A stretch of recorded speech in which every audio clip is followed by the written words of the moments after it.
Anything. Okay, hello everybody.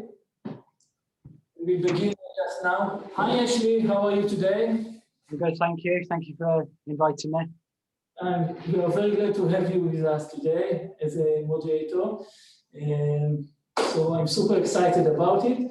Let's begin. Would you like to introduce the webinar today? Yes, of course. Is it possible to just expand your screen share there? Yeah, sure.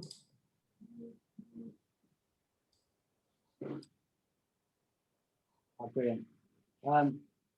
Yes, so today we're going to look at a few examples of cyber attacks that have happened on a few companies in particular, large companies, but the objective of this presentation is to help those listening to understand that these attacks are real, and especially for your organization as a business director, or even someone who's just an employee, to be aware of these attacks and make necessary steps to think about your organization and how you can prevent these attacks happening to yourself. Fabulous. So the first event that we would like to discuss today, actually it's really disturbing because again, it is a vulnerability at the Fortinet firewalls, actually on the VPN firewalls. The cringe group of attackers exploit. So according to Kaspersky researchers, this cringe group managed to access through the Fortinet vulnerability that was published by the FBI and CISA this month. They succeeded to attack industrial facilities in Europe. We don't know the names of them, but we can assume that this is a very severe attack that happened in few sites. And the question for you, Larissa, is how did it happen? Because I assume that European factories, they are using a lot of cybersecurity tools. Of course. Thank you for your question. Of course, everyone uses as much tools as exist now in the market, especially huge companies. They prefer to use a huge protection loops, including firewalls and data leakage protection and data leakage prevention, etc., etc. Everything is absolutely fine unless somebody is able to penetrate your network from inside. Through the insider, it may be intentionally, it may be unintentionally, it may use some phishing mail or discount key or some site or any other way. In the situation when the malware is already in the internal network, it tries to map a network and to reach the weakest point of the network, including, of course, non-vulnerabilities. As you know, vulnerabilities exist and will be existing, and this one and next one and next after the next one, every time vulnerabilities are here already. And the challenge for attacker is to find this vulnerability and to map the malware to this specific point. And it's easily maybe done from inside. It's very difficult to implement from outside, but if the malware is already here, it is not a problem. We saw that according to Kaspersky researchers, they claim that this VCE, this vulnerability, allowed remotely from the internet to access the management session of the Fortinet firewall. Why not?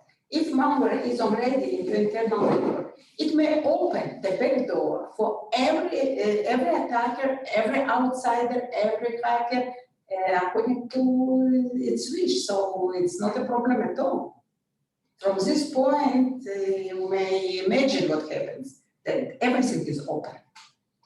In general, what industrial facilities, what cybersecurity elements should they have except the firewalls, of course? First of all, they have to implement any security patch every time a new backdoor is implemented. As of course, it's better to have something that protects the firewall itself, something that provides some kind of shield for the firewall in order to hide it from the attacker. So, and including from internal attackers. So something that cannot be mapped, cannot be seen, cannot be attacked, I believe. It's the best way according to my understanding. Understand. Okay. Shall we move to the next one? Yes, yes. Okay. Actually, this is terrible attack because I don't know what about you, Ashley, but for me, cheese is really part of my diet. And as you can see below, the shelves in Netherlands were empty this month. And this is really terrible because, as you see here, Baker Logistic, if I pronounce it correctly, it's one of the main air-conditioned transportation and storage provider in the Netherlands. They are using a lot of trucks and they have massive storage houses, air-conditioned. And they are part of the supply chain for the main supermarkets and grocery shops all over Netherlands. This company, according to the NOC, I think they call NOC, the local website, the NOS, according to NOS, they were exploited to ransomware, but luckily they have all the backups. So if they have all the backups, they don't have to pay the ransomware. They can upload from scratch all the servers, the PCs, all the network, and then operate again. As I understand, it took them quite few days that made this storage, the shortage in cheese in the supermarkets. So again, Larissa, how did it happen to Baker Logistic? What do you understand? I believe they are okay, according to my understanding. They do keep the backups. I mean, a lot of organizations do not keep backups, so the problem is much bigger. In their case, they are still okay. They keep the backup, so they put the needed protection. I believe they do have on possible protection. Still, they are not protected against the attacks from outside that comes through inside.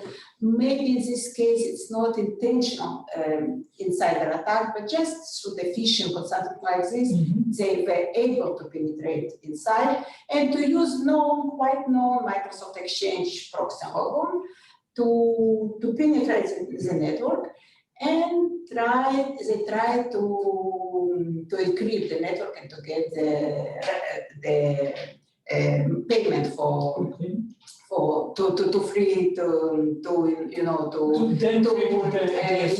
decrypt the service and to reconstruct the structure.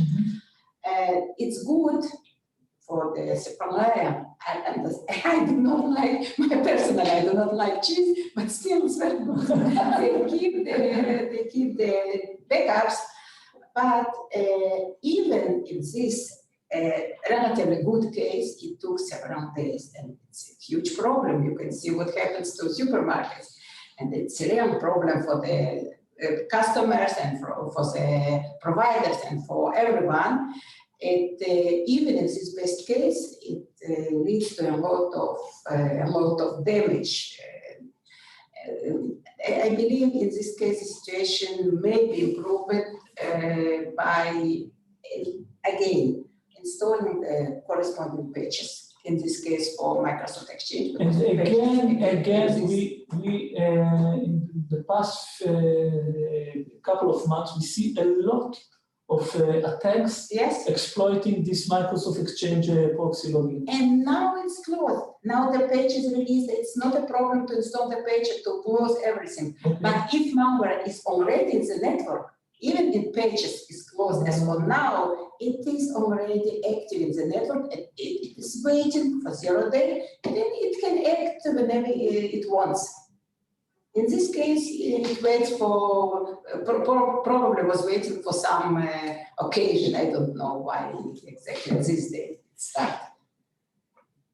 Can our listeners, if they would like to know if the 0 day malware is already in the system, because maybe the attackers inserted the malware before they close it with the patch.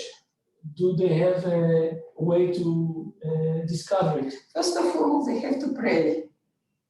They have to pray very well, because if malware is already in the network, and if the malware is very sophisticated, and if it is absolutely silent, and if it is just waiting for 0 days, it's almost impossible to catch it.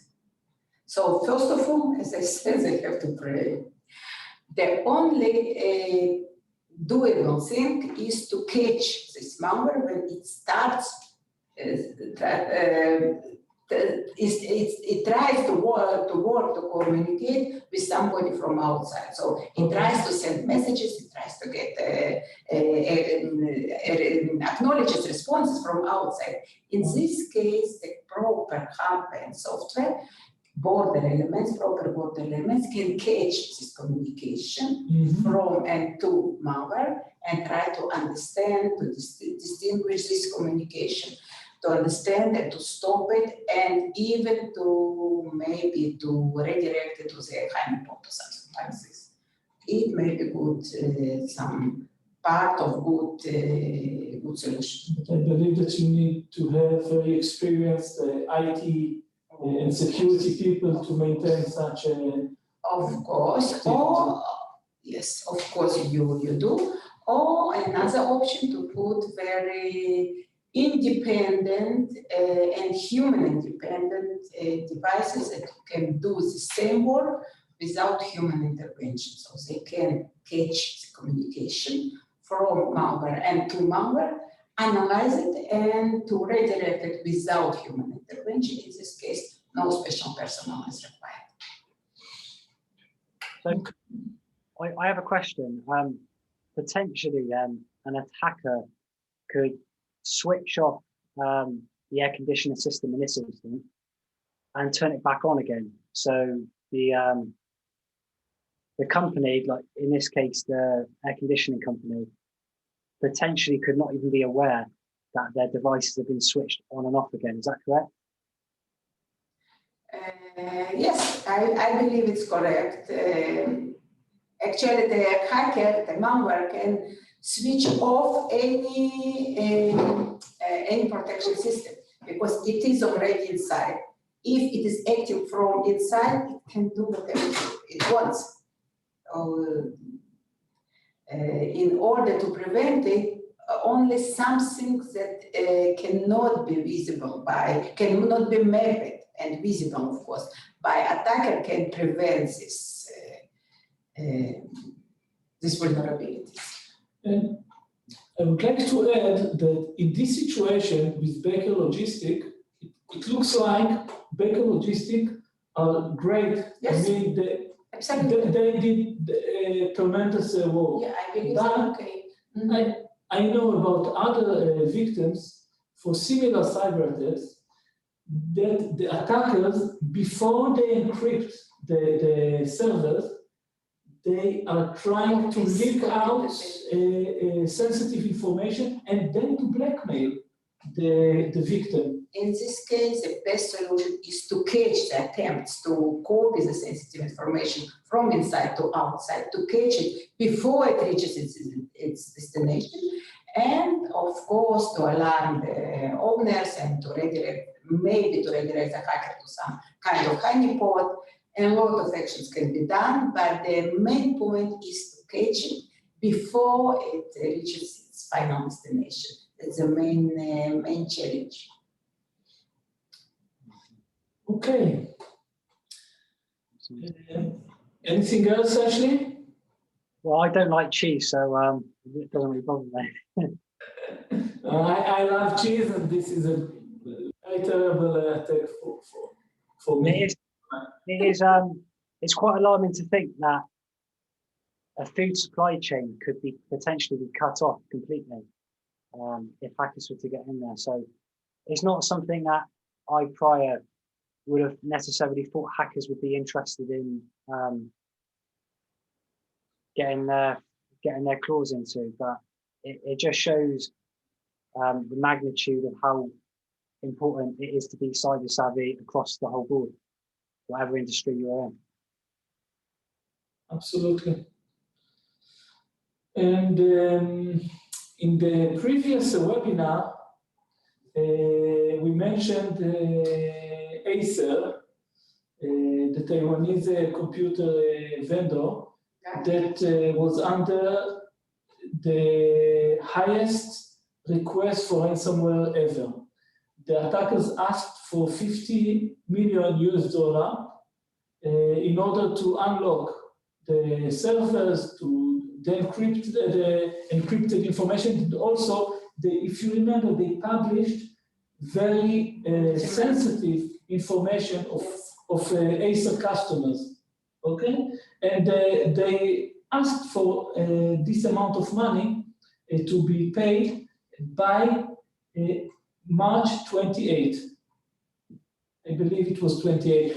In any case, this time is over, and we wanted to follow up on this activity.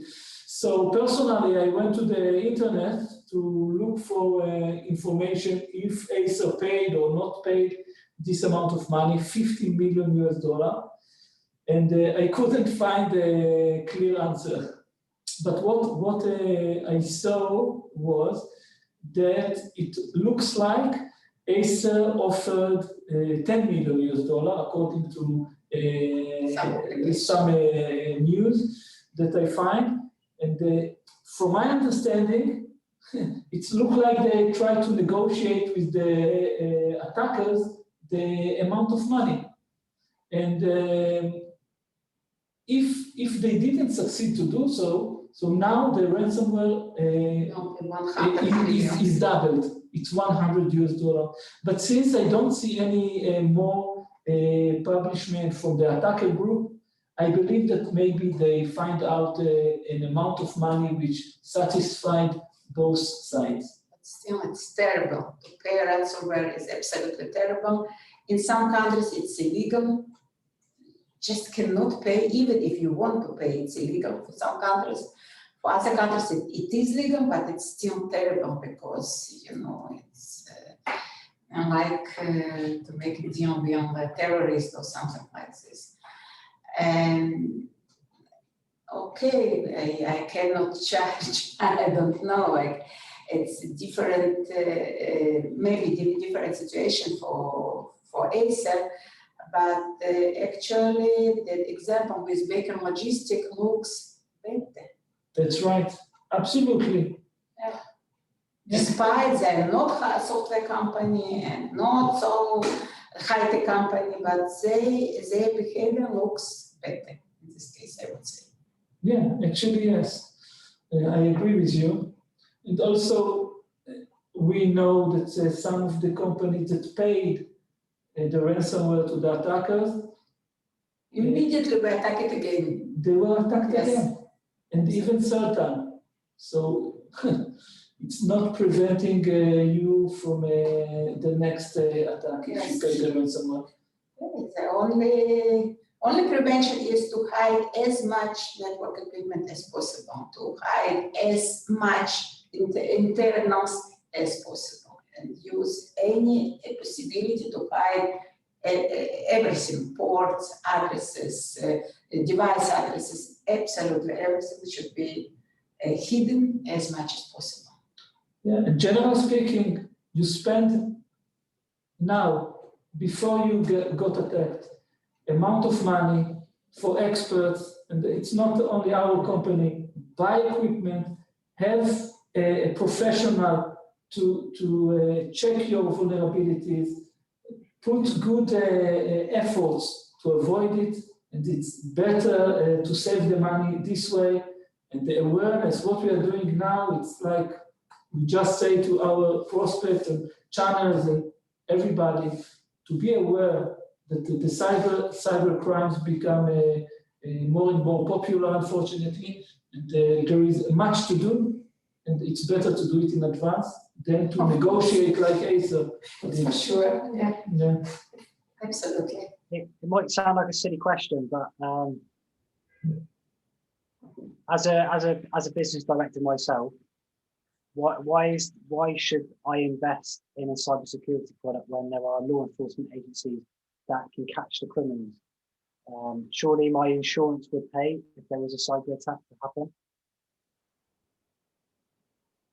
Yeah, sure, of course. It begins at awareness. Be aware that you have a responsibility for your employees' information. Maybe they provide you documents about the health situation and about your customers' information that you sometimes save. It's better not to save it, it's even against the law. But if you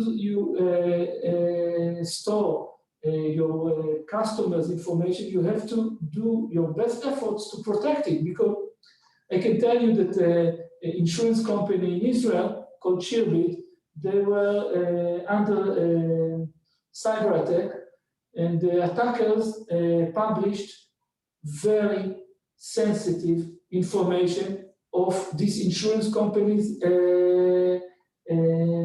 customers, like medical information, psychology information, and credit situation. card numbers as well. Pardon me? Credit card numbers as well. Credit card numbers, passwords. This is great responsibility, and you have to take all the measures to protect this information.